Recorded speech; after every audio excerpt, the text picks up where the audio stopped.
saat aku menyembah Tuhan.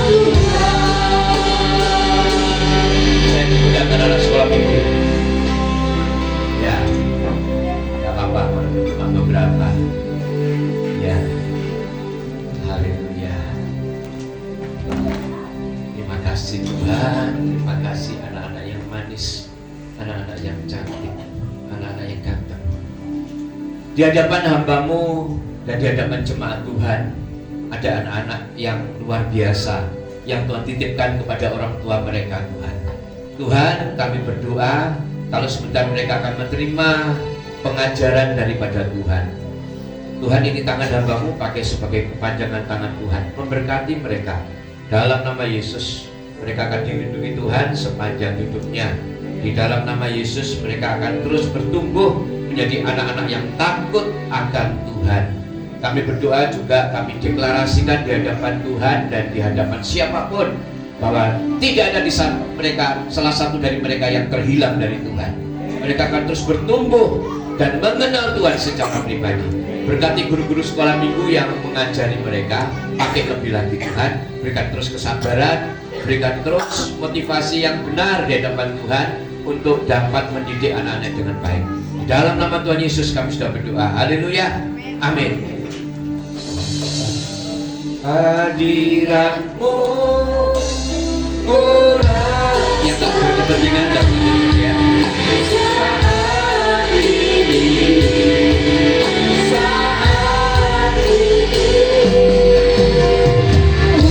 urapan-Mu merasakan saat aku menyembah Tuhan. Hadirat-Mu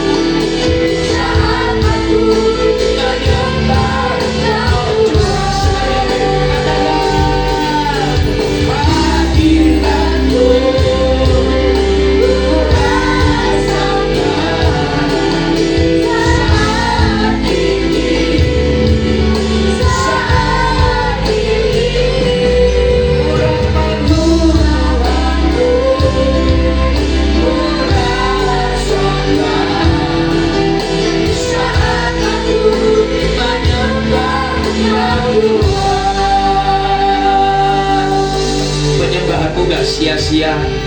Penyembahanmu bisa membuat Tuhan tersenyum.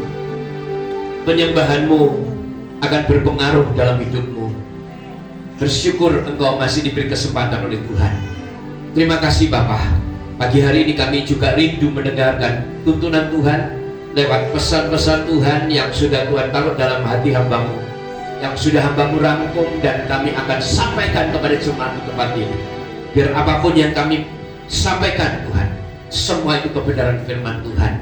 Dan kami berdoa, kami percaya firman-Mu hidup, firman-Mu berkuasa, firman-Mu lah yang membentuk kami, firman-Mu lah yang membuat kami kuat sampai hari ini.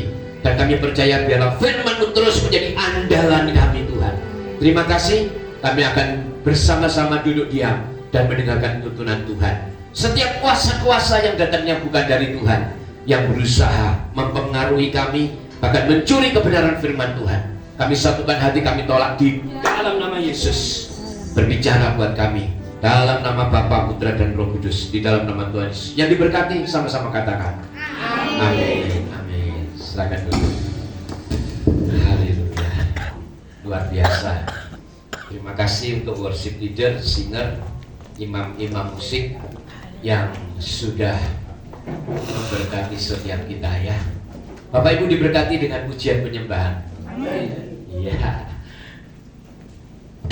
Harus sungguh-sungguh menikmati pujian penyembahan ya. Hari ini saya mau berbicara tentang satu kasus yang luar biasa, yang saat ini kita akan bersama-sama pelajari apa yang Tuhan taruh di dalam hati saya. Saya berbicara soal berpengaruh. Bapak Ibu, berbahagialah Bapak Ibu Saudara jika diizinkan Tuhan sebagai pribadi yang berpengaruh. Ya, bersyukur kepada Tuhan ya. Pagi hari ini saya sebagai hamba Tuhan akan menyampaikan apa yang Tuhan sudah taruh di dalam hati saya, dan saya sudah rangkum ya tentang pengaruh. Melalui khotbah saya pada pagi hari ini, saya ingin saudara untuk bisa lebih lagi mengendalikan pribadi saudara. Mengendalikan pribadi saudara supaya bisa menjadi pribadi yang berpengaruh. Saya ingin saudara bisa mengendalikan diri menjadi pribadi yang berpengaruh, yang mempengaruhi orang lain, tentunya yang sesuai dengan firman Tuhan. Amin. Ini yang saya mau sampaikan, bukan pribadi yang berpengaruh dan mempengaruhi yang tidak sesuai firman Tuhan, tetapi kita mau menjadi pribadi yang berpengaruh, yang mempengaruhi orang lain dengan kebenaran firman Tuhan. Sebab kalau tidak, maka saya percaya itu tidak boleh kita lakukan. Amin. Nah, saya mau mendasari, bukan sekedar saya ngomong, tapi saya mau mendasari berdasarkan firman Tuhan di dalam Matius 5 ayat 16 ya. Semua saya akan dasari dengan kebenaran firman Tuhan supaya Bapak Ibu bisa mantap gitu ya, tahu oh itu bukan karangan dari Pak Pendeta, tetapi karena itu kebenaran firman Tuhan. Matius 5 ayat 16 berkata begini, demikianlah hendaknya terangmu bercahaya di depan orang, supaya apa saudara? Mereka melihat perbuatanmu yang baik dan memuliakan Bapamu yang di surga. Nah, ini poin dulu. Menjadi pribadi yang berpengaruh itu ternyata memang yang diinginkan Tuhan. Amin. Menjadi pribadi yang berpengaruh itu ternyata adalah yang diinginkan Tuhan. Ya. Bahkan secara jelas Tuhan inginkan supaya setiap pribadi yang mengasihi Tuhan itu harus menjadi pribadi yang bisa berpengaruh baik, saudara. Bisa menjadi pribadi yang berpengaruh baik, bahkan harus bisa kelihatan di dalam ayat ini. Bisa kelihatan ya sebagai pribadi yang baik di mana saudara? Di depan orang. Bisa kelihatan karena tujuannya apa saudara? Tujuannya satu, yaitu apa? Memuliakan nama Tuhan. Amin. Makanya kita oleh Tuhan diminta dengan jelas harus menjadi pribadi yang berpengaruh baik, dan itu memang yang dikehendaki Tuhan. Mau saudara ditempati menjadi pribadi yang berpengaruh? Harus ya, harus, karena ini adalah kebenaran firman Tuhan. Nah, Tuhan Yesus itu adalah pribadi yang sangat berpengaruh. Saudara setuju? Tuhan Yesus ini adalah pribadi yang berpengaruh. Bahkan tanpa alasan Tuhan Yesus itu bukan tanpa alasan Tuhan Yesus itu saya katakan menjadi pribadi yang berpengaruh. Karena apa saudara? Banyak hal yang dilakukan, banyak hal yang dikerjakan, itu mempengaruhi banyak orang.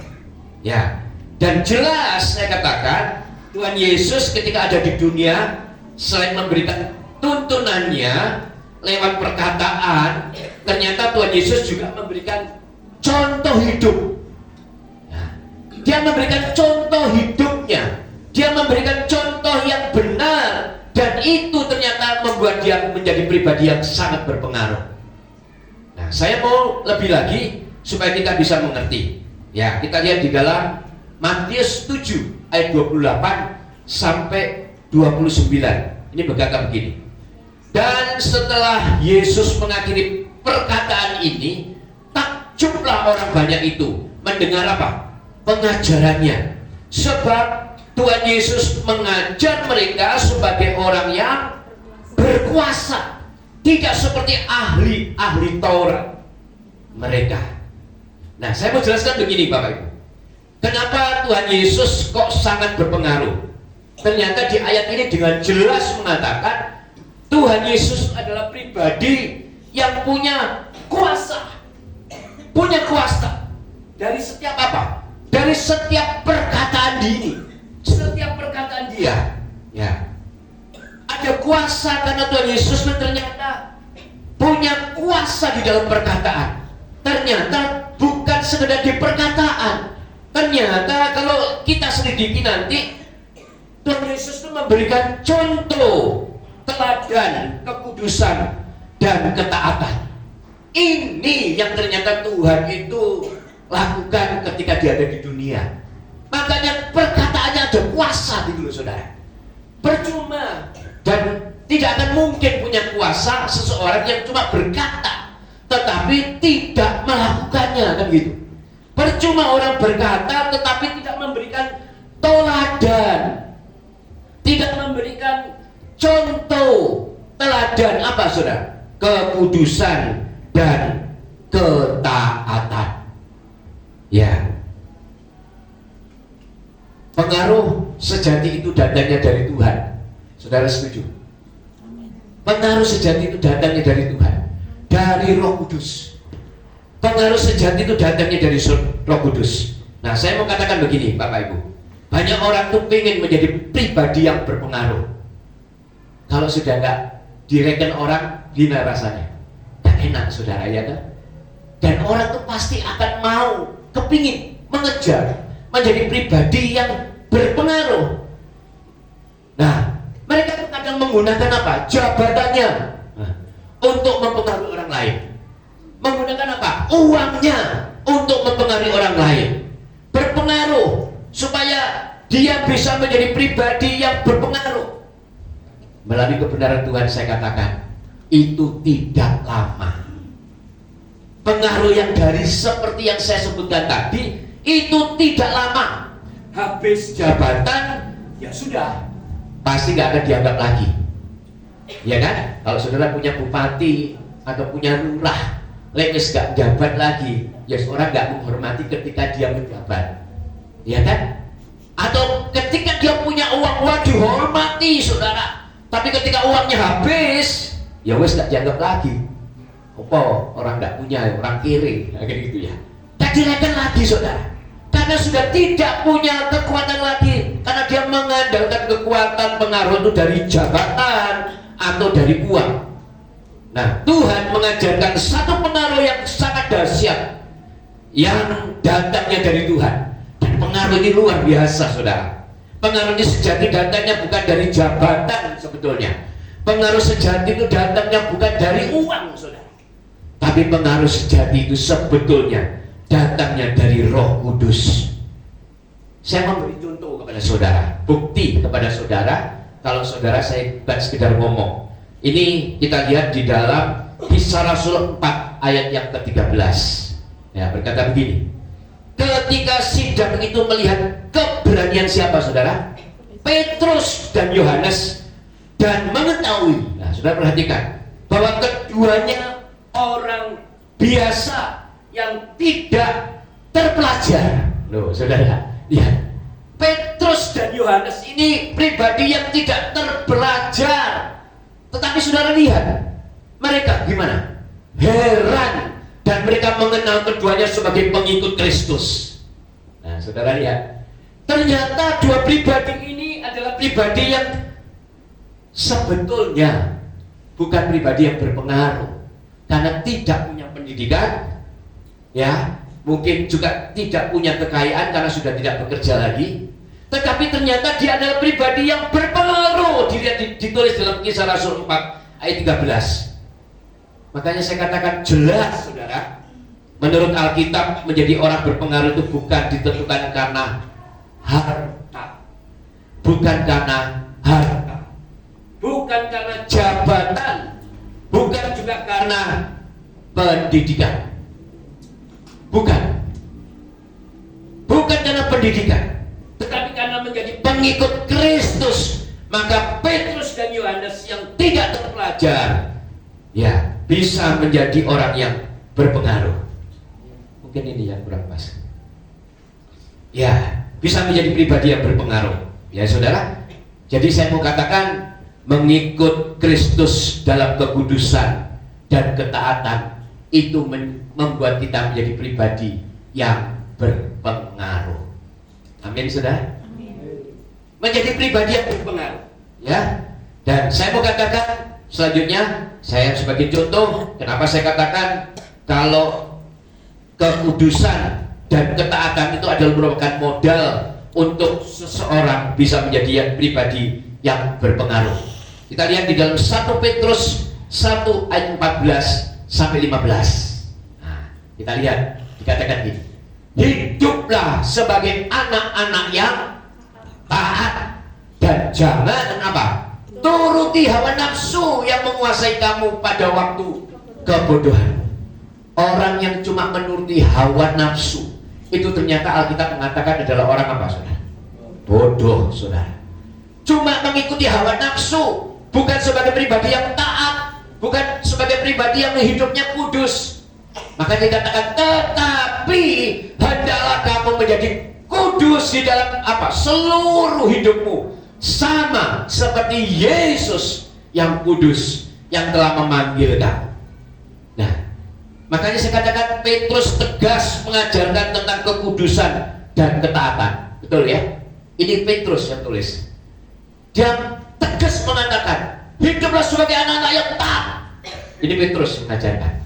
Nah, saya yakin tentunya Petrus bukan gajah di belangkoni, saudara. Petrus bukannya gajah yang di belangkoni atau jarkoni. Ya, cuma iso ngomong, gak iso ngelakoni. Bukan. Tapi Petrus adalah pribadi yang praktek. Petrus itu tegas menyatakan harus taat, harus kudus. Maka tidak heran ketika berkhotbah 33.000 orang bertobat. Gak heran, saudara. Ini pribadi Petrus yang dahsyat. Ya. Nah, kenapa saya katakan tadi ada ketaatan dan ada kekudusan? Saya kasih bukti lagi, saudara, di dalam firman Tuhan. Kisah Para Rasul 3 ayat yang ke-1. Dikatakan begini. Pada suatu hari menjelang waktu sembahyang, yaitu pukul berapa, saudara? 3 petang. Nah, naiklah Petrus dan siapa? Yohanes ke mana? Ke bait Allah. Jam 3 petang, saudara. Saudara dijak worship jam 7 bengi aja wangil, saudara. Ini jam 3 petang. Jam 3 petang, saudara. Menunjukkan apa? Ketaatan dia. Ketaatan dia, saudara. Saat ini banyak orang itu ngomong aku taat di Tuhan. Buktinya? Buktinya mana, saudara? Just say aja, saudara. Just say, ya. Cuma ngomong. NATO, non action, talk only. Cuma ngomong tok, saudara. Tidak mau taat. Wah, taat aku, Pak. Taat banget, Pak. Sangat taat. Akan taat. Tapi ternyata bolong-bolong, saudara. Bahkan bolong-bolong gak apa-apa, buang terus dulu, saudara, kadang. Ya, ini ada menjadi introspeksi loh buat kita, saudara. Sungguh, karena ketaatan dan kekudusan itu modal buat kita ini menjadi pribadi yang berpengaruh. Jelas loh, dikatakan oleh Petrus dan Yohanes. Bukan sekedar ngomong loh dia. Dia praktek, dia katakan pukul 3 petang. Ayo, coba saudara saya ajak doa jam 3 petang, mau enggak? Kalau setengah Pak Agus dong. Siap. Tenang, saudara. Ya, sungguh. Ini hal yang harus kita pikirkan loh, saudara. Sampaikah ketaatan kita ini seperti Petrus dan Yohanes? Sampaikah? Apa cuma kuku hitamnya? Maksudnya seujung kuku. Karena ini adalah modal kita kalau kita mau menjadi pribadi yang berpengaruh. Nah, saya mau kasih realita yang ada. Memang manusia itu memang bisa dipengaruhi dan mempengaruhi. Dipengaruhi dan mempengaruhi. Betul, saudara. Manusia itu memang seperti itu. Makanya di dalam 1 Korintus 15 ayat 33 mengatakan begini. Janganlah kamu sesat. Pergaulan yang buruk itu apa? Merusakkan kebiasaan yang baik. Saya pernah dengar ada orang ngomong, bawa sini temenmu, 5 orang aja, 5 orang temenmu. Setelah 5 orang itu dibawa, aku akan tahu bagaimana hidupmu. Artinya apa? Cuma 5 orang loh bisa mempengaruhi hidup seseorang. kita di gereja ini lebih banyak, saudara. Iya kan? Harusnya mempengaruhi yang lebih baik. Cuma 5 orang itu bisa mempengaruhi hidupmu. Makanya pergaulan di sekitarmu itu sangat berpotensi mempengaruhi hidupmu. Sangat berpotensi. Nah, firman Tuhan sebetulnya memperingatkan dengan tegas. Supaya apa, saudara? Supaya hati-hati di dalam pergaulan. Hati-hati. Jangan sembrono. Jangan menyepelekan. Ya, wis kumpul aja itu tidak apa-apa. Lu itu rondo ya Pak. Kamu mau dikumpul ya, kan aku kuat. Jadi sopo saya ablas. Jangan saudara. Betul ya. Apalagi sing wah. Bablas-bablasan ini saudara.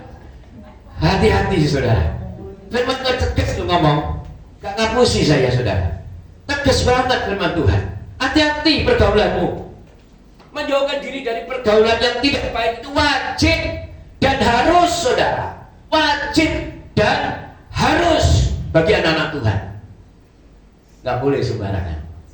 Amin. Gak boleh saudara. Bukan berarti kita mengeksklusifkan dirinya. Tetapi hati-hati pergaulanmu. Jangan sampai mempengaruhi hidupmu. Gak bisa, bagaimana Pak? Loh sudah firman ini jelas. Firmannya ini jelas mengingatkan kita. Makanya kita ini bersyukur loh kepada Tuhan. Alkitab kita ini komplit loh saudara. Saudara lihat, cari mulai A sampai Z masalah di dunia ini. Pasti ada di Alkitab. Ayo tanya sama saya, apa? Masalah lesbi, masalah homo, masalah apa? Semua ada di Alkitab. Gak ada yang gak ada di Alkitab. Semua ada. Makanya saya katakan Alkitab itu tuntunan buat setiap kita. Nah ada satu hal lagi saudara.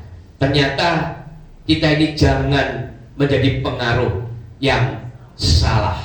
Nah ini sekarang bagaimana dengan kita? Apakah kita ini menjadi pribadi yang berpengaruh salah buat yang lain?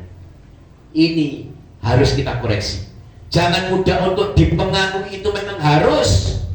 Tetapi jangan menjadi pribadi yang suka mempengaruhi yang tidak baik.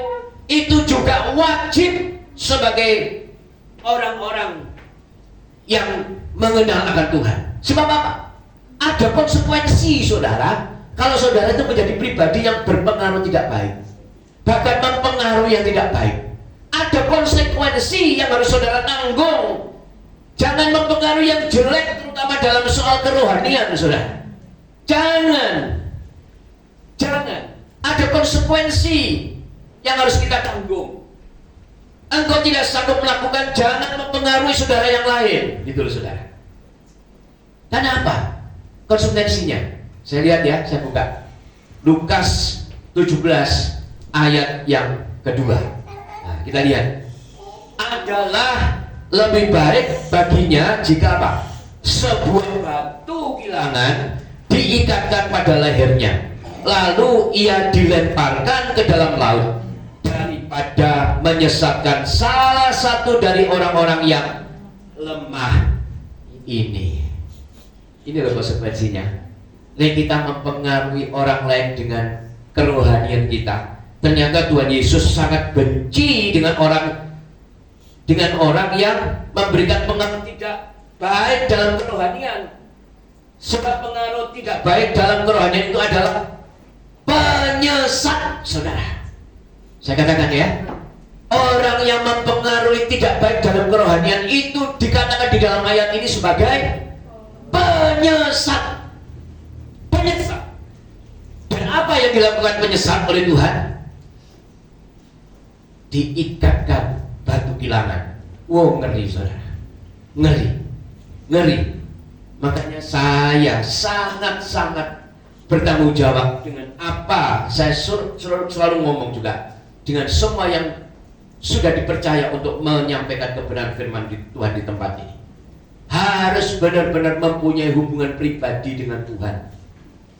Harus benar-benar mempunyai hubungan pribadi dengan Tuhan. Sebab dari Tuhanlah kita punya segala-galanya. Sumber hikmat kita, sumber dari segala apa yang akan kita sampaikan kepada jemaat. Karena kita nggak mau jadi penyesat kalau sampai apa yang kita dapat itu salah. Ya. Jadi malam pagi hari ini, mari sungguh-sungguh kita menjadi pribadi yang benar-benar menjadi pribadi yang melakukan, menjadi pribadi yang sungguh-sungguh menjadi pribadi yang berpengaruh baik. Karena sekali lagi menjadi pengaruh yang buruk bukan sikap sebagai pengikut Kristus. Ya, di dalam segala hal dimanapun Tuhan tempatkan, janganlah menjadi pengaruh yang buruk. Amin, saudara. Amin. Jangan, saudara. Ada 3 objek yang saya harus katakan, pengaruh yang harus saudara hati-hati. Yang pertama, di pekerjaan saudara. Ini yang harus saudara mengerti. Terus yang kedua, di keluarga saudara.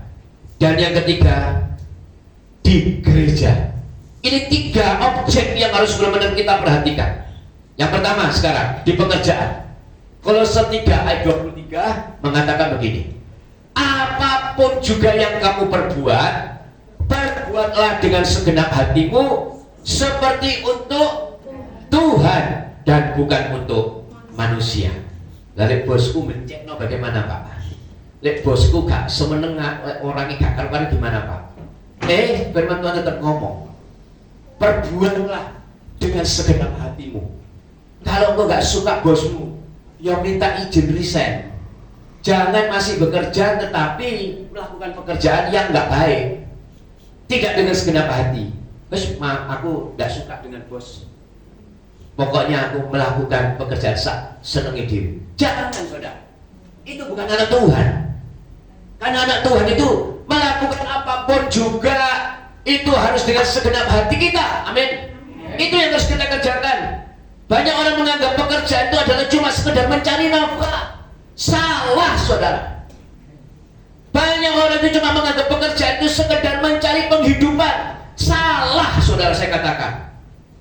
Saya mau mengingatkan kepada saudara, jika orang percaya bekerja itu bukan sekedar mencari nafkah, bukan mencari penghidupan untuk keluarga, tetapi memenuhi panggilan ilahi, memenuhi panggilan Tuhan loh saudara, dalam saudara bekerja itu. Ya, loh kok bisa Pak?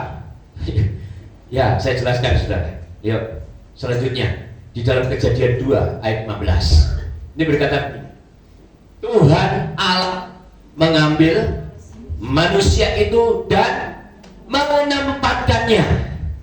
Saudara ditempatkan di mana? Itu keinginan saudara enggak? Kalau mau ditempatkan, saya milih, saya jadi Pak Agus, saya ditempatkan menjadi anak kandung dari mama rohani saya. Kalau boleh, ya kan? Apa boleh saya memilih saudara? Nggak boleh, nggak bisa. Gini loh, manusia itu Tuhan yang mengambil manusia dan menempatkannya dalam taman Eden, di dalam keluarga kita. Itu Tuhan yang menempatkan. Jadi jangan sampai sekarang tempat ini ngomong, aku kok lahir di keluarga sing kere, sing wis kere, gak punya apa-apa, ya jenenge kere gak punya apa-apa. Saya mau kasih tahu kepada saudara, itu penempatan Tuhan. Amin. Itu penempatan Tuhan.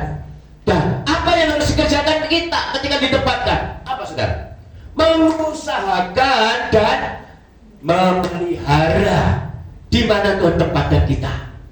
Makanya saya katakan, artinya bekerja itu adalah bagian dari rencana Allah untuk memberkati saudara. Amin. Betul nggak saudara? Saudara ditempatkan, betul saudara yang memilih, saudara yang ngelamar. Tetapi kalau Tuhan nggak menempatkan, bisa nggak? Ngelamar berkali-kali, aku nggak dipanggil. Oh, kenal di ujik, oh berarti Tuhan nggak mengendaki saudara ditempatkan di situ. Tuhan nggak mengendaki. Karena Tuhan menghendaki saudara ditempatkan di situ, maka tugas saudara adalah untuk mengusahakan dan memelihara. Itu yang harus dikerjakan saudara. Karena kenapa? Karena di tempat itulah saudara akan menjadi pribadi yang diberkati, menjadi sarana Tuhan untuk memberkati saudara. Karena sekali lagi Tuhan juga mengatakan, bekerja loh saudara, bekerjalah. Kalau bukan bekerja, jangan makan. Kalau tidak bekerja, jangan makan. Ini firman Tuhan.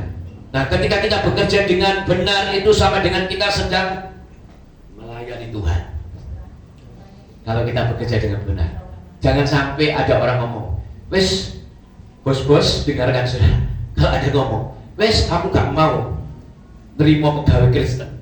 Wah, pegawai Kristen itu gak tanggung jawab. Waduh, soro saudara. Pernah gak dengar gitu? Dijauhkan Tuhan ya? Gak ada. Justru kadang orang seneng kalau ada anak Tuhan. Wah, bekerja anak Tuhan. Wes tebak, wes sini. Makanya tujuannya supaya bekerja itu memuliakan nama Tuhan. Amin saudara? Ya. Terus saya lanjutkan di dalam Kolose 3 ayat 23 berkata begini. Perbuatlah dengan segenap hatimu, lakukanlah pekerjaanmu dengan integritas dan kasih, saudara. Lakukan itu. Tunjukkan melalui dirimu siapa yang ada di dalam hidupmu. Tunjukkan siapa yang ada di dalam hidup. Tunjukkan saudara. Jangan bekerja cuma mau menyenangkan hati atasanmu. Saya mengatakan kepada saudara ya, jangan cuma bekerja karena untuk menyenangkan hati atasanmu atau bosmu. Nah, tetapi apa saudara? Tetapi juga harus menyenangkan hati Tuhanmu. Saya artinya apa? Kalau diajak atasanmu untuk berbuat curang, ya jangan mau saudara. Amin saudara. Ini loh saudara yang harus kita mengerti. Makanya saya katakan pekerjaanmu itu panggilan hidupmu loh juga. Harus kamu lakukan. Nah, ketika panggilan hidupmu kamu responi, pakai panggilan hidupmu supaya memuliakan Bapa di surga. Bukan cuma sekedar mencari makan, bukan cuma sekedar mencari penghidupan. Salah kalau kita bekerja cuma itu. Karena kita bekerja itu memenuhi panggilan ilahi. Untuk apa? Memuliakan nama Bapamu di surga. Engkau menjadi pribadi yang kerja keras, pribadi yang kerja luar biasa keras, dengan lebih keras lagi. Maka orang akan tahu, oh ini anak Tuhan, makanya orangnya berbeda. Itu memuliakan nama Bapamu di surga. Amin. Amin saudara ya. Nah sekarang di keluarga. Tadi kan pertama di pekerjaan, terus kedua di keluarga. Kejadian 1 ayat 28 mengatakan begini. Allah memberkati mereka, lalu Allah berfirman kepada mereka. Apa katanya? Beranak cuculah dan bertambahlah banyak, penuhilah bumi dan taklukkanlah saudara, taklukkanlah itu, berkuasalah atas ikan-ikan di laut dan burung-burung di udara dan atas segala binatang yang merayap di bumi. Nah sekarang kita lihat pengaruh yang kedua, yaitu di dalam keluarga. Ya, pengaruhi seluruh keluargamu, saudara. Saya mau katakan ya, pengaruhi seluruh keluargamu. Haleluya. Mohon maaf, saudara.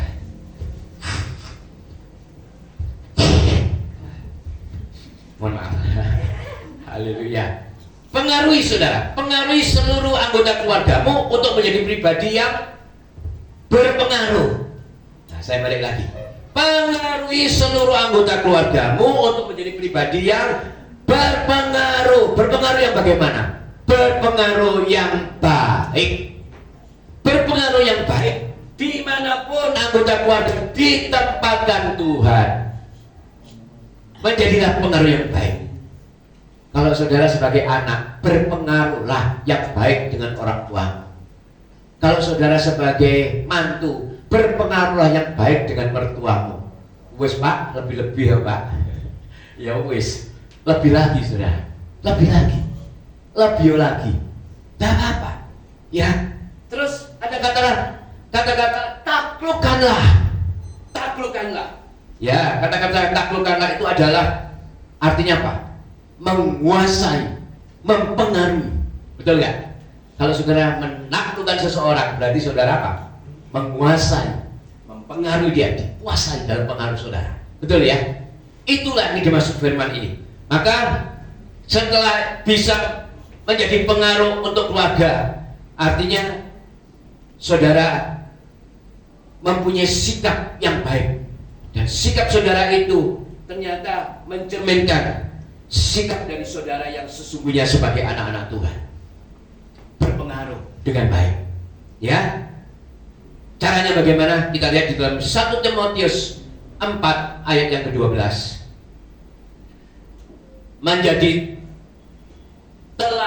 Jadilah teladan bagi orang-orang percaya dalam perkataanmu, dalam tingkah lakumu, dalam kasihmu, dalam kesetiaanmu, dan dalam kesucianmu. Artinya apa saudara? Menjadi teladan lewat perbuatan dan kata-kata itu adalah pengajaran yang nyata di dalam keluarga. Seringkali keluarga itu cuma ngomong. Makanya orang-orang tua sering gagal mendidik anak-anak karena cuma ngomong. Bukan apa? Bukan praktek. Ngomong tok. Makanya anak seringkali cuma mendengar, tetapi melihat orang tuanya kok gitu ya. Ini loh yang membuat keluarga itu gagal dalam mendidik anak-anak. Cuma ngomong tok, wah ngomong gak boleh gitu ya, gak boleh gitu, gak boleh ini, gak harus ini, harus itu. Tetapi orang tuanya sendiri ternyata tidak menjadi contoh. Nah ini yang membuat seringkali gagal. Karena sekali lagi anak itu bisa menjadi seperti orang tua. Anak itu bisa menjadi seperti orang tua. Kalau orang tuanya gak genah, anaknya sudah pasti cepet persen, cepet hun. Nah, makanya hati-hati saudara. Amin ya. Anak bisa menjadi seperti ortu itu lewat mata dia tahu. Ternyata orang tua perbuatannya itu tidak mencerminkan sebagai orang tua. Jadi kalau sudah orang tua anak salah, ojo salah no anakmu no. Introspeksi dirimu. Introspeksi dirimu. Kenapa kok bisa salah? Saya sampai pernah ngomong juga dengan saudara di sini. Loh kenapa kok bisa terhilang? Ya itu karena saya dulu salah. Saya keluar negeri. Nah itu salah. Kenapa? Dia melihat ternyata orang tuanya tidak bisa di dekat dia untuk menjadi contoh. Betul ya? Jadi kita introspeksi diri kita sendiri, ngakui di hadapan Tuhan, salah Tuhan aku. Nah kalau sudah terlanjur salah ya sudah minta ampun.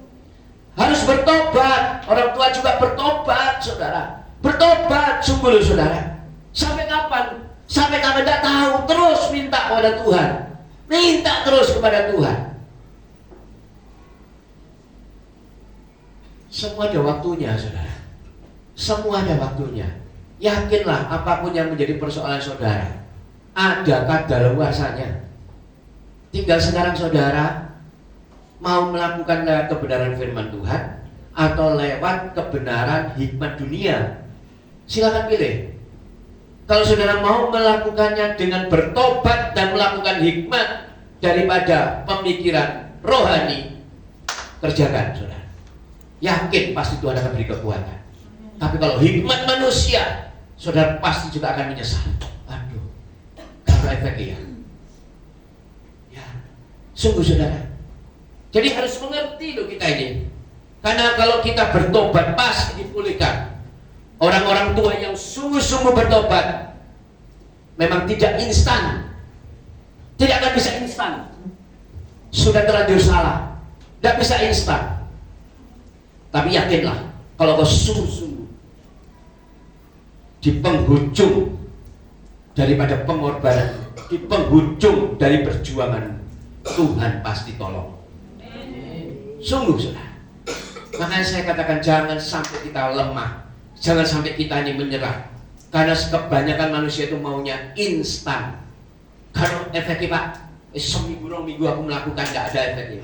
Loh, lihat ketaatan dan kekudusan itu modal. Saya sama istri ini selalu mengandalkan seperti itu. Saya pernah cerita ya, Pernah saya puasa 1 bulan penuh dengan istri karena anak saya. 1 bulan pas, puji Tuhan 1 bulan. Kalau 1 tahun, ya sudah lakukan terus. 1 bulan pas, Tuhan tolong. Ini loh saksinya tadi. Berkali-kali loh, saya bukan cuma sekali. 2 anak saya itu dulu semuanya itu menjadi problem buat diri saya pribadi. Saya bawa dalam doa. Saya nggak bisa ngomong, melarang dia. Jangan, kamu jangan. Ya sudah saya ngomong, tapi saya bergerak di dalam alam roh sama istri. Saya ambil sikap berdoa puasa sama istri, dan Tuhan jawab semua. Tuhan jawab semua, saudara. Ya, saya nggak ngerti pergumulan saudara, mungkin sebulan, 2 bulan, 3 bulan, 4 bulan, 5 bulan mungkin, atau setahun mungkin. Mama saya aja berdoa untuk saya puluhan tahun. Nggak tahu saudara. Tapi yang pasti tetap lakukan dengan taat, setia, dan dengan kekudusan. Maka pasti Tuhan akan jawab. Amin. Amin saudara ya. Jadi sekali lagi, jadilah pengaruh yang baik di dalam keluargamu. Ulangan 6 ayat 6 sampai 7 mengatakan begini.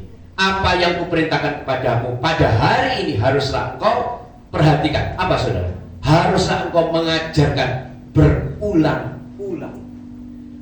Makanya kalau diajak ke gereja itu harus bolak-balik firman-Nya kamu kok berulang-ulang. Amin. Berulang-ulang. Kepada siapa? Kepada anak-anak kita. Makanya kalau anak kita nggak ke gereja, ayo ajak ke gereja supaya dia mendengar terus berulang-ulang. Dan saudara juga harus membicarakannya apabila saudara duduk jagongan ngopi. Ojo sih diomong no masalah lain. Main bawa masalah firman. Hati-hati dulu ya. Sekarang ini zamannya zaman tua. Kita harus mendekat kepada Tuhan loh ya semua. Saya sama istri sama anak-anak itu kumpul sama anak terus saya ingatkan tentang Tuhan berulang-ulang karena ini firman Tuhan. Bahkan dikatakan apabila engkau sedang dalam perjalanan di dalam mobil di mana ngomong soal firman, ojo ngomong masalah lainnya. Terus apabila engkau berbaring ya mau tidur masih anaknya ada ngomong masalah firman. Istri saya sampai sekarang ini kalau anaknya yang gede tuh yang alfanya diuyel-uyel rebutan saya sama dia, istilahnya gitu. Sungguh saudara, diuyel-uyel dia ngomongnya firman, kok jangan lupa lo ya, kok ke gereja lo ya. Diingatkan saudara, sungguh. Terus di dalam mobil ya gitu saudara, itu kan di dalam perjalanan. Ojo mobilmu isinya ya bojo loro, lah soro saudara. Lagu-lagu ini lagu-lagu rohani. Tanya loh saudara, saudara tahu masuk mobil saya ada lagu Jawa, ada lagu yang bukan rohani? Tidak ada saudara. Saya punya kaset-kaset di bawah. Saya ini dulu hobi audio, saya kerjanya di audio pak. Kaset saya itu harganya zaman dulu itu ratusan ribu. Karena kaset saya itu kaset yang benar-benar luar biasa. Ada Engel Hemerding, ya banyak penyanyi-penyanyi yang memang suaranya manut. Dan itu saya lipat loh, tanya istri saya lipat. Tidak pernah putar sampai detik ini. Tidak pernah saya putar saudara. Karena kenapa? Saya tidak mau mempengaruhi saya, mempengaruhi kembali. Terus eling lagi saudara. Hal-hal sih nggak benar. Iya kan? Kebanyakan kan gitu ya saudara ya. Kadang-kadang lu gak apa-apa untung lecet eling mbek bojone dhewe. Wah, las lagu iki aku biyen aku mbek. Las soro saudara. Nah ya ini intermezzo aja. Tapi percayalah. Kalau di dalam mobil saudara lagu-lagu rohani, maka mobil saudara diberkati Tuhan. Ya, haleluya. Nah, lanjut saudara. Dengan demikian semua orang akan tahu bahwa kamu adalah murid-muridku, yaitu jikalau kamu saling mengasihi. Menjadi pengaruh yang mempengaruhi suasana rohani yang baik adalah memang yang dikehendaki oleh Tuhan. Ya, karena kita ini berdasarkan kasih. Tidak mesti punya jabatan dulu, tidak mesti punya uang dulu di dalam satu gereja mungkin. Tidak perlu saudara. Tetapi yang perlu adalah menjadi pengaruh yang baik melalui sikap kita saudara. Tunjukkan melalui sikap kita.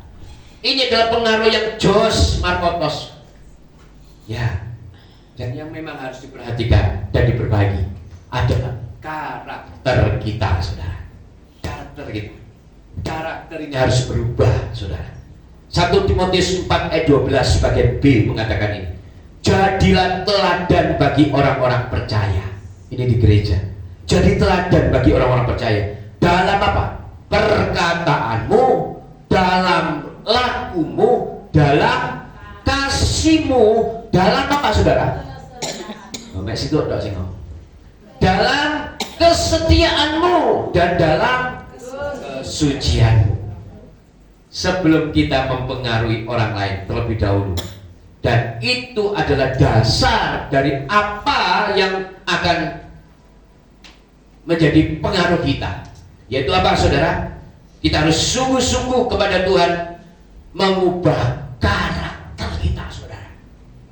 Karakternya dulu itu karakter yang becek, harus berubah, harus, saudara. Orang sering ngomong, wah, merubah karakterku wangel. Kalau bagi Tuhan tidak. Kalau bagi Tuhan pasti bisa. Sungguh, saudara. Karakter ini memang sulit. Orang ngomong, kalau watak itu bisa, tapi kalau karakter, ya, itu sulit. Tapi kalau saya katakan di dalam Tuhan tidak ada yang tidak mungkin. Hidup dalam kekudusan dan hati yang lembut. Ya, saudara, ini adalah modal kita di dalam gereja. Hidup dalam kekudusan adalah syarat dari seorang bisa menjadi pengaruh yang baik di dalam kerohaniannya. Mustahil saudara bisa mempengaruhi orang lain dengan kerohanian saudara kalau saudara tidak hidup dalam kekudusan dan hati yang lembut. Mustahil, saudara. Seseorang bisa menjadi pengaruh rohani yang baik, mustahil jika masih hidup di dalam kenajisan, jika masih hidup di dalam dosa, mustahil, saudara. Makanya kalau engkau mau mempengaruhi secara rohani, karaktermu itu rubah dulu. Karakter, hatimu itu harus lembut. Haram buat kita marah. Lembut, saudara. Lembut seperti Yesus. Lembut. Ini yang harus kita perhatikan, ya. Karena sekali lagi, kenapa orang yang hatinya lembut walaupun dia seorang pemimpin sekalipun harus lembut. Diingatkan lembut, cepat-cepat minta maaf. Lembut. Jangan sampai mengeraskan. Enggak, aku betul, kamu salah. Itu bukan solusi, saudara. Bukan solusi. Seorang pemimpin kalau hatinya lembut, mau dan mudah minta maaf, saya yakin pasti adalah pribadi yang mudah menerima masukan yang baik. Karena kalau orang sudah nggak mau diinget, wis pokoknya ngene, lek ngene ya gak iso. Waduh, nggak bisa, saudara. Harus punya hati yang lembut. Karena kalau kita menjadi pribadi yang nggak hati lembut, kita munafik. Ya, kelihatannya baik, tapi hatinya ini membara. Hati-hati. Makanya saya tulis ini, saudara. Jangan duduk di kursi kemunafikan. Kemunafikan apa? Kemunafikan rohani. Sebab apa? Hanya akan kelihatan kursimu daripada dirimu. Kursimu tak sengetok. Artinya apa? Kursi kemunafikanmu itu yang dilihat orang, bukan dirimu. Yang harusnya kan dirimu yang duduk di kursi, tetapi kemunafikan. Karena di mata Tuhan tidak ada yang tersembunyi. Semua pasti terungkap. Ketulusan rohani pasti akan kelihatan, sebab kemunafikan pasti tidak akan tahan di dalam hadirat Tuhan. Kemunafikan pasti tidak akan tahan di dalam hadirat Tuhan. Makanya hadirat Tuhan inilah yang menjadi solusi, saudara. Oleh sebab itu, tahan terus yang tidak baik di dalam hidupmu. Terus tekan terus tahan terus. Jangan sampai ini keluar, saudara. Tekan terus. Minta bantuan Roh Kudus untuk memberi kekuatan kita. Jangan sampai di gereja kita kudusnya setengah mati, di luar kita masih berkecimpung dalam kenajisan. Tinggalkan itu, saudara. Itu munafik, saudara. tinggalkan. Jangan sampai itu mempengaruhi kita. Ingat saudara, kemunafikan rohani tidak bisa membawa engkau masuk di dalam kekekalan bersama dengan Bapa. Yang artinya apa? Orang yang munafik pasti tempatnya adalah di penghukuman kekal. Sungguh saudara, ini harus kita perhatikan dengan sungguh-sungguh. Ya, jadi sekali lagi, gereja itu tempat yang komplit untuk mempraktekkan kasih Tuhan. Amin saudara. Saya belum nunggu. Ya. Gereja itu adalah tempat yang komplit untuk kita bisa mempraktekkan kasih Tuhan. Karena sekali lagi, pengaruh yang ketiga itu adalah pengaruh rohani yang terjadi dalam lingkungan gereja. Gereja adalah lahan di mana kita mempraktekkan semua pengaruh kebaikan yang Allah ajarkan lewat kebenaran firman Tuhan. Itu di gereja. Ya, ada banyak yang bisa kita praktekkan di dalam lingkungan gereja. Ada banyak saudara. Makanya saya katakan begini, gereja itu pengaruh terbesar di gereja bukan karena suara yang keras, tetapi action. Jangan cuma ngomongnya keras tetapi nggak bergerak gitu loh saudara. Karena gereja ini pengaruh yang terbesar adalah action kita. Harus kudus loh ya, dirinya sendiri tidak kudus. Harus setia loh ya, dirinya sendiri tidak setia. Wah, cialat saudara, cialat saudara.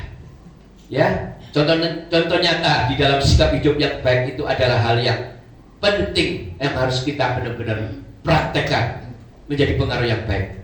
Bukan cuma ngomong saja saudara. Ya, jadi kalau saya cuma ngomong dan tidak sama dengan tindakan, itu bisa menjadi orang mempengaruhi yang nggak baik. Wah, papa menjadi diri kok ngono. Ya, papa gemeh dewe yang ngono. Wah, repot gitu loh saudara. Kenapa? Kita harus dipraktek memang. Harus praktek. Doangnya lah Pak, doya belajar dengan Roh Kudus. Saya yakin kita semua ini orang-orang yang keras. Karena kita ini orang-orang yang dablek semua sebenarnya sudah. Ya kan, dasarnya dulu kita ini dablek kabeh. Tapi kalau Roh Kudus, ya kalau enggak puji Tuhan. Tapi Roh Kudus yang memampukan kita untuk menjadi pribadi yang baik. Ya, jadi harus perhatian kepada yang lemah di gereja. Kita lihat Galatia 6 ayat 10. Karena itu selama masih ada kesempatan bagi kita, marilah kita berbuat baik kepada siapa saudara? Kepada semua orang. Tetapi, terutama kepada kawan-kawan kita seiman, saudara. Ya, jadi ladang kesempatan kita untuk berbuat baik adalah kepada semua orang, tetapi terutama kepada kawan-kawan kita seiman. Artinya, perbuatlah kebaikan sampai menjadi darah daging kita, saudara. Ya, jangan pernah berhenti, lakukan terus, tanam terus, tanam terus. Suatu saat pasti akan berbuah. Dan buahnya itu pasti mempengaruhi saudara. Ingat, kebaikan kita, ya, kalau untuk Tuhan jangan diingat-ingat lagi. Amin. Saya sering ngomong, apapun yang saudara pernah lakukan untuk Tuhan, gak usah diingat-ingat meneh. Sudah selesai. Kalau kamu masih mengingat-ingat, itu kamu tidak melakukan kebaikan di hadapan Tuhan, tapi kamu masih meminjami Tuhan. Jangan saudara. Amin. Kita harus mengerti itu. Nah, terus yang ketiga adalah mendukung gembala. Mendukung. Ibrani 13 ayat 17 mengatakan, taatilah pemimpin-pemimpinmu dan tunduklah kepada mereka, sebab mereka berjaga-jaga atas jiwamu sebagai orang-orang yang harus bertanggung jawab atasnya. Dengan jalan itu mereka akan melakukannya dengan gembira, bukan dengan keluh kesah, sebab hal itu tidak akan membawa keuntungan bagimu. Bukan menjadi tugas yang ringan bagi seorang pemimpin gereja. Saya ajak Pak Wagem ini, saya tarik dengan kasih Tuhan. Saya tahu, saya menyadari, tidak ringan saudara. Tidak ringan, tidak ringan.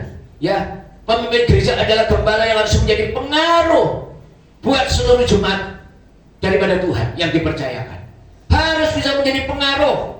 Apapun yang didapat, apapun yang diputuskan gembala adalah keputusan yang harus dipertanggungjawabkan oleh gembala itu di hadapan Tuhan.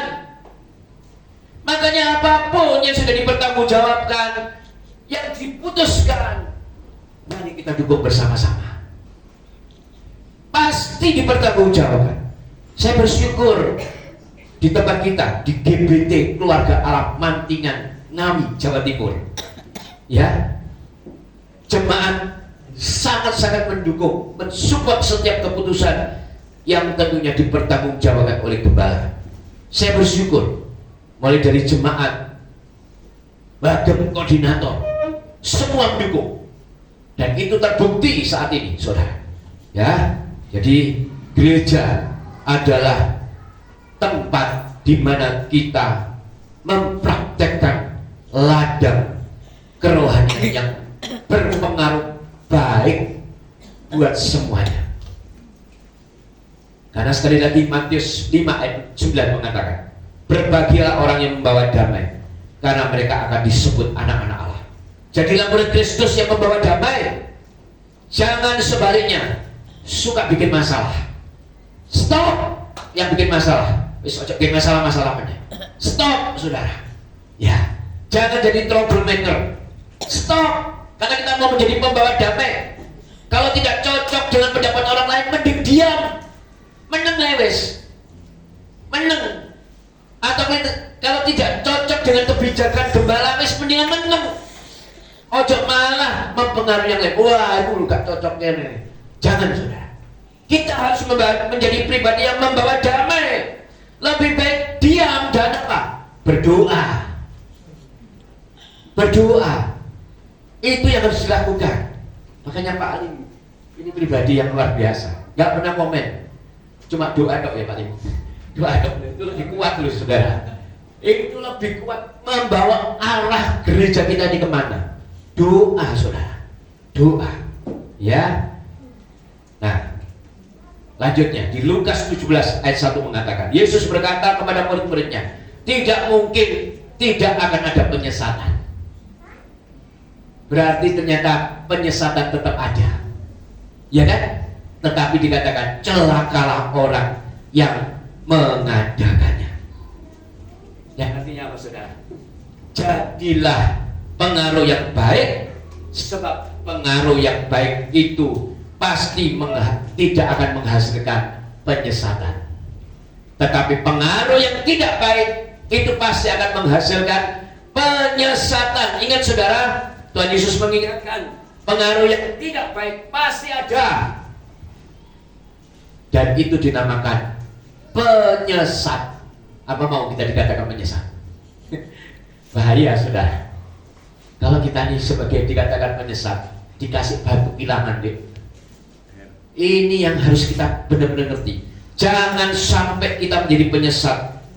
Sebab firman Tuhan mengingatkan, penyesat itu adalah orang-orang celaka. Ini loh, saudara. Ya kan? Celakalah orang yang mengadakannya. Orang yang suka mempengaruhi gak baik itu penyesat. Dan penyesat ini adalah orang-orang cilaka 12. Ya, jadi kita nggak mau. Jadi saya ingatkan gini, wajah cantik akan berubah tua, badan yang kuat akan berubah menjadi lemah. Ya, yang cantik-cantik, Putri, Bu Monsa, ya, Bu Anita, semua lah yang cantik-cantik ini pasti akan berubah tua, benar nggak?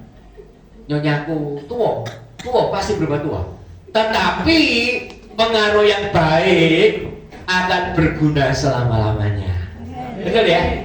Betul ya? Lah aku ngelem dengar bojone gak apa-apa. Nek gak ada bojone gak wani. Ya? Jadilah pengaruh yang baik yang akan berguna selama-lamanya. Jadilah pribadi seperti Tuhan Yesus. Amin. Yang artinya adalah pribadi yang berpengaruh yang baik, berpengaruh positif. Tidak ada pribadi lain yang layak untuk dijadikan pribadi yang layak untuk mempengaruhi hidup kita selain Kristus. Amin saudara. Cuma Kristus yang bisa. Makanya perkuat pengaruhmu dengan Tuhan. Dengan cara bagaimana? Membangun hubungan, membangun komunitas hubungan yang baik dengan Tuhan. Makanya ini jejak worship net teko gitu loh saudara, datang. Kenapa? Itu membangun hubungan. Membangun hubungan, sungguh loh saudara. Membangun hubungan yang baik dengan Tuhan. Karena kita mau Tuhan mempengaruhi hidup kita. Amin saudara. Nah kalau sudah keluar ini berarti sudah tamat. Amin saudara. Saudara mengerti firman Tuhan pada hari ini yang sudah disampaikan. Saya berharap ini memberkati saudara. Amin. Jangan sampai akhirnya tersinggung. Kalau tersinggung berarti luar biasa. Itu firman bekerja penuh dalam hidup saudara. Dan berubahlah. Kalau saudara tidak pernah tersinggung firman kemarin sudah ngomong di sini, ya kan, mengatakan, lah mau sudah pernah disinggung saya sama firman, tak pindah ya aku. Nah, jangan-jangan yang punya pemikiran mau pindah itu karena nggak pernah disinggung oleh firman.